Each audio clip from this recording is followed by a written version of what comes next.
Hello guys, just continuing where I left off. World Traveler is up quite a bit. Hopefully it keeps doing that. Net profit is doing okay. As you guys can see, the upticks have a significant increase in passengers from the months with worse travelers. Yep, I also forgot to fuel my fuel tanks, so you can see how much of a difference that makes in fuel expense. But then again, I think the fuel expense is relatively high right now. Because, well, let's see the fuel cost. Yep, it's up 430. Not cheap, not cheap. But, anyways, what are we doing? So, what I have done since the last recording session, which was just a little bit ago, probably about 2 hours ago, um, is what I have done is for almost every single DC8 route, I think it is. Oops, I accidentally misclicked. But yeah, for almost every single DC8 route, which is a stopover, the plane has now been replaced with a larger aircraft. Now, there's a few left. Like there's this little section of routes here. So let me go ahead and replace those. Let's see. So let's replace these with larger aircraft, and then there's basically not a lot of routes left to replace. So I have just a few more. So let's go through them. Just replace them with the larger DC aircraft. I don't know why I have such a mix between DC 1030s and 1040s. I guess I try and use the 1040s whenever possible, and that's basically that. But yeah, so we'll just replace some of these. I think after this, there's basically no more stopovers, which involve DC-8s, so then I don't really have anything else to do. There's a few more scattered here and there, as you guys can see, of these DC-8s. Actually, there's quite a bit more.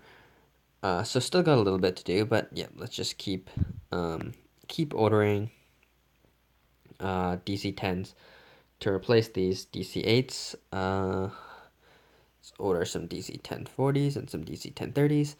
But one of the things that's happening recently is there's nothing for me to do with these DC-8s. I have also been reducing the number of 747s I have, which is off the suggestion of a commenter. I should also probably shrink the business class a couple seats now because um, I'm no longer making a lot of larger routes with these planes, basically. I'm starting to move on to slightly smaller ones, but as you guys can see, I have a reduced number of 747s from before. Basically, what I've been doing is I've been going to all routes monopoly, or competition, I mean, sorting by aircraft and going to the 747s. And as you guys can see here, some of them have pretty low profit. All of them are going to be positive right now because this is an upturn. But basically, on some of the really bad 747s, for example, this one, Sendai to London to San Antonio, what I might want to do is replace it with a DC-8 because as you guys can see, both half of this stopover are making pretty abysmal amounts of money, even considering this is an upturn. So with that in mind, let's replace that with a DC-8 and just return that airplane. What else? Like, I know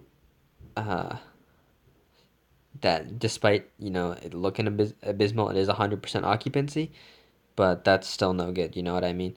That was part of a failed experiment to see what would happen if I made my aircrafts with the smallest available seating, and it didn't go well, as you guys can see. So this is another one of those routes which does not have good a good aircraft on it. So I'm just going to replace that with a DC-8 and basically choose to lose the minimum instead of risk anything. So yeah, some of these planes are doing okay, but then other ones like this one, Minneapolis to London, um, like just not really worth it. I know the routes themselves are decent, but thanks to the fact I put a really poorly designed aircraft on it, like in terms of class configuration, it's not making very much money, so let's get rid of that too.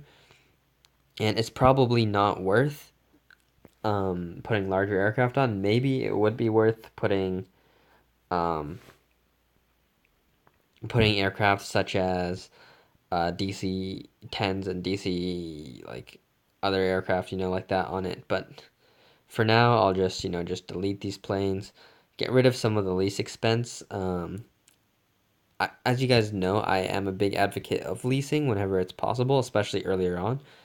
Um, but I've kind of reached the point where leasing is no longer a great idea, especially on the competition routes, because on downturns, they actually will literally be losing more money than they're gaining. So, slowly optimizing my company like this and making sure that my multitude of competition routes are not suffering too bad is a good thing, are not losing me too much money. So, the next thing I wanted to do is I ordered some 737 200s, and that's just to replace some of my older Caravelle aircraft, for example. Um, I mean, routes like this could be using even larger aircraft than freaking, a tiny ass Caravelle 1 or whatever, but whatever. Like, uh, I need to optimize my prices.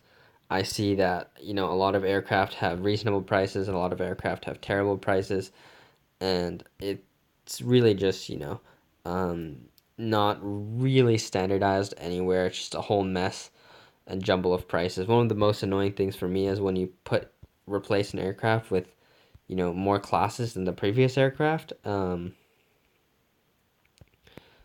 end up with this really annoying situation where basically the prices for the new class, like the first class, for example, on a lot of my DC routes, are just set to 1.0 pricing. And the only real way to fix that is to just set all the higher classes to the same price and then wait a turn and then adjust the prices based off of occupancy. Or, fix it manually, which takes too long. So, I don't know. I'm gonna have to eventually deal with that, and I'm gonna eventually gonna have to buy more 737s and all that kind of stuff. I don't know what to do with all my old DC aircraft. I think I'll just save them and put them on slightly worse stopover routes, which I don't think should be done, but are probably okay. Um, what I mean by that is, as you guys know, for example, a route like I'm not sure, London, like a Frankfurt to Omaha might not seem worth it, but on a DC-8 stopover, it's still nearly guaranteed to be full because I mean, that route is just so like the plane DC-8 is just 200-seater aircraft are just so small. Um, Also, another commenter said I should make a video on the ideal start to series. Basically, I want to make how the ideal start um to Air Tycoon Online 3, and I think I can do that because I'm actually pretty knowledgeable on how to start Air Tycoon Online 3. I just not sure how to continue that start in order to achieve first. Obviously, I am good enough to and play enough to be top 10 quite easily. Um, like despite me being targeted by the top few players, I'm almost certain they're targeting me. Like look at this. This guy, first of all, he just gained about 3 million value in one turn. Like, I'm not going to spend credits to look at his company, but I guarantee you that's through the aid of credits to increase that much value in one turn. Let me see how much this can get you. Yeah, 35,000 for 4 credits, so 350,000 is total available. That's actually not a lot. I have no idea how he increased in value by 3 million in one turn. Um, no idea how that's possible. I know you can do that by buying old aircraft actually, because that's one way to exchange funds, but I don't know. Um, what else? Number one guy, he's unbeatable. I cannot catch up to him. My friend, I'm slowly catching up to my friend actually.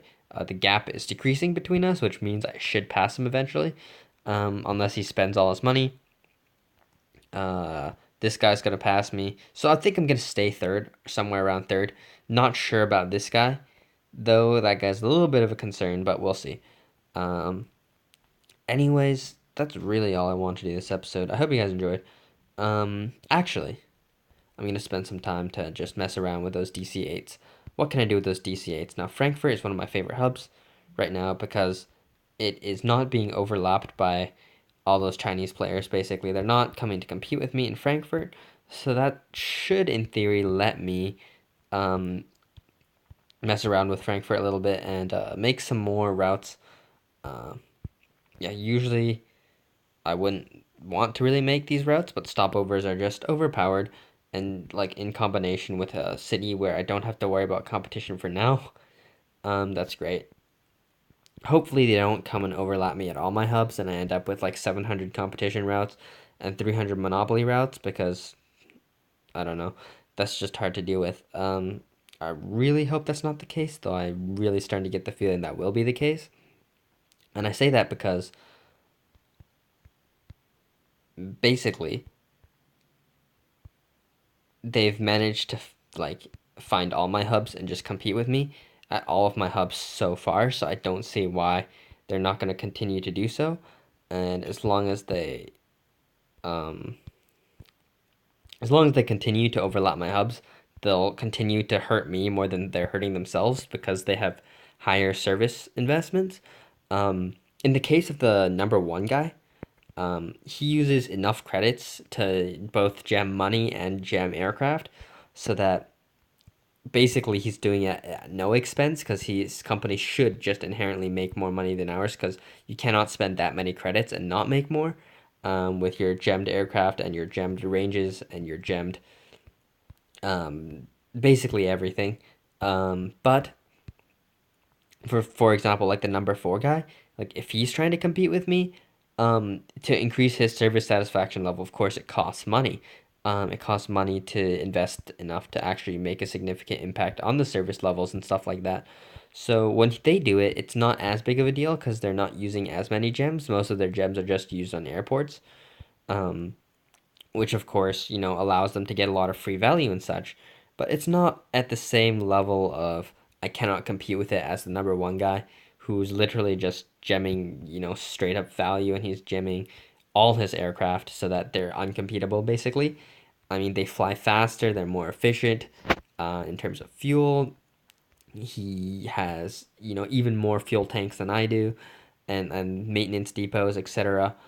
In addition to the gem on extra range. So he can reach cities I can't, which means, he has a lot of routes with no competition, which just generate more money. All that kind of stuff makes the number one guy impossible for me to compete with at this point, I think, unless he turns out to be really bad at the game, but I don't think that's the case. So yeah, I'm just gonna be stuck opening, shitty ass DC8 routes while he can open and compete with me in anything. And just because he's invested more into services so far, I don't think there's a way I can compete with him. If I invest into services now in order to try and catch up with him, it'll take me almost 10 in real life days for me to get closer to him in terms of service level so that, his aircraft, when put on a competition route, don't fill much, much more than mine do. But if I do so, for those 10 days, I'm basically not going to have any profit and I'm not going to be able to play this game at all because I'm just going to be waiting for money, I guess. So I don't really want to do that. Um, it's just a bit boring. It's probably the better strategy considering there's no reason for them to continue to not compete with me, especially considering I own a lot of the best hubs in the world. Um, Chicago, LA, New York, etc., etc. One hub I do want is Paris because Paris, like Frankfurt, is another central European city. And what I'm gonna do is I'm just gonna take every route to it. It doesn't matter if the route is good or gonna Naypyidaw, Chittagong, um, like you name it. I know Paris does have a lot of competition, but I see that there are routes available to Paris, like as I'm outlining now. Um, and because there's all these routes available, I would like to take them. Uh, yeah, there's enough available, so I think I can make it work as a profitable hub. Um, so I'm gonna do so. It's a good place to dump DC8s, basically. That's the reason why I kind of want Paris as a hub. So let me invest into Paris. I know there's a lot of competition because both me and my friend are in Paris. Another one of those cities is New York, where my friend is there, and I think I could make it work because there's a lot of cities like these. Um, which I can make stopovers with. Not a lot actually, but there are some, as you guys can see. There are some and quite a few cities which I can make stopovers with. On this side, what about this side? There's not many, but there's some. Yeah, there's not a great amount, but there's enough so that I want to consider it as a hub. So I'm gonna start investing into those cities. Uh, as you can see, I'm investing a considerable amount. Investment is the easier way for me to compete. So like investing in name value in the hubs where I'm receiving competition is probably a good idea. It doesn't cost too much. So where did I say I wanted hubs? Um,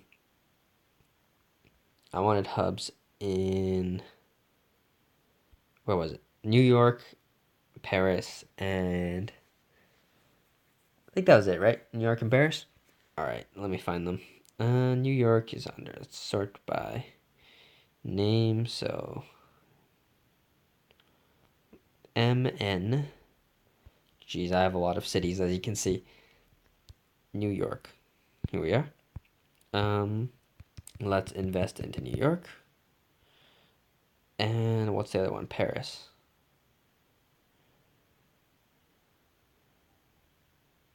Why am I scrolling the wrong way? Paris, Paris, Paris, Paris, PA. Am I just blind or am I not seeing it? Oh, here's Paris. So there we go. Oop, I can only advertise in a city I have a route to, so let's open a route to Paris. London to Paris, there we go. Why is that grayed out? Is one of those players in my alliance or something? How can I make a route to Paris? Paris to one of my hubs. Paris to Chicago? Paris to Los Angeles? Oh, okay. Paris to, what else is one of my hubs? Paris to Frankfurt. Come on. There we go. DC8, whatever. It doesn't matter if it's losing money. Uh, it's here literally. Wait, why am I gonna? Okay, so there we go. Now I can invest in Paris, and those will be my future hubs, basically. Um, basically, both those cities are just New York and Paris are just in locations which allow me to make a good amount of stopovers too, and stopovers are the easiest way for me to be able to compete with those other companies because I'll be able to make really bad routes, like really bad routes, but still make money. So, yep, there we go. As you can see, I'm spending a large amount on investments right now. My service level is set to 3, which is I usually have it on 2. As you can see, that makes a big difference in cash too. So, I'm going to be spending almost 100,000 more on invest this turn than I was last turn. But my profit is still doing okay. So, anyways, I hope you guys enjoyed this episode because this is probably finally actually it. Um, not much more I want to say, but hope you guys enjoyed, and I'll see you guys next time.